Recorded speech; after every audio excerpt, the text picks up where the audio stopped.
आखिर कोई व्यक्ति 3 दिन तक मछली के पेट में जीवित कैसे रह पाया। जी हाँ, आज हम बात कर रहे हैं योना नबी के विषय में। योना एक ऐसा व्यक्ति था जो यहोवा पर भरोसा रखता था और उसके आज्ञाकारिता में ईमानदारी से चला करता था। इसलिए यहोवा परमेश्वर ने उसे चुना कि वह नीनवे जैसे दुष्ट नगर को बदलने के लिए कार्य करे और चेतावनी दे ताकि उनका मन बदल जाए। वह दूसरी तरफ योना का अपना ही विचार था कि दुष्टों को सजा मिलनी चाहिए, अर्थात जो निनवे नगर था वहां पर बहुत ही अत्याचार और दुष्टता और व्यभिचार होते थे, वो नगर को सजा मिलनी चाहिए करके योना का विचार था। उन लोगों को मृत्यु दंड मिले, ऐसा उनका विचार था। और अगर मैं निनवे में प्रचार करूं, अर्थात तो योना सोच रहा कि अगर मैं निनवे में प्रचार करूं तो यहोवा उन लोगों पर दया कर देगा।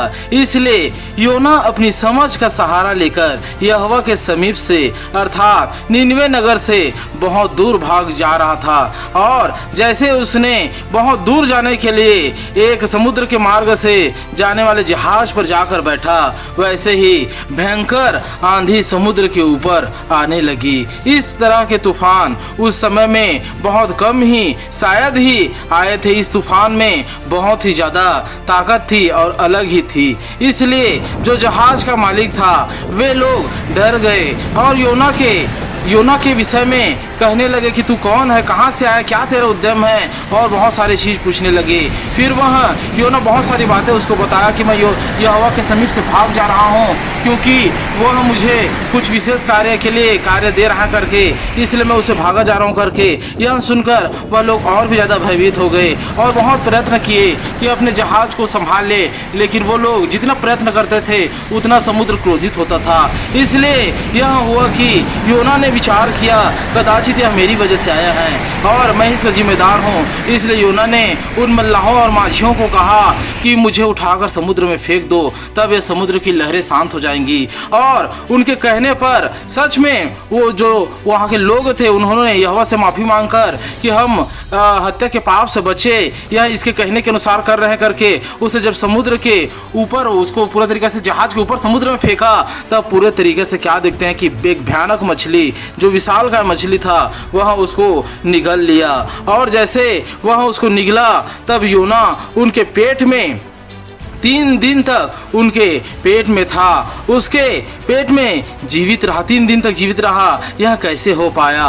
और वह पूरे तरीके से पेट में ही वह पूरे तरीके से सांस ले रहा है, चल रहा है और प्रार्थना भी कर रहा है और जिंदा पूरे तरीके से जिंदा है। आमतौर पर अगर देखा जाए तो कोई भी जो जीव जंतु हैं किसी चीज़ को अगर जिंदा निगल जाए तो वह कुछ ही देर में दम घुटने से मौत हो जाती है, उसकी मृत्यु हो जाती है। मगर योना का नहीं हो रहा है। इसका कारण यह मुख्य है कि परमेश्वर योना को मारना नहीं वरना सिखाना चाहता था, यह बताना और समझाना चाहता था कि देख, मैं ही विपत्ति और कल्याण का रचयिता हूँ, बिना मेरे कहे तुझे मृत्यु भी मार नहीं सकती।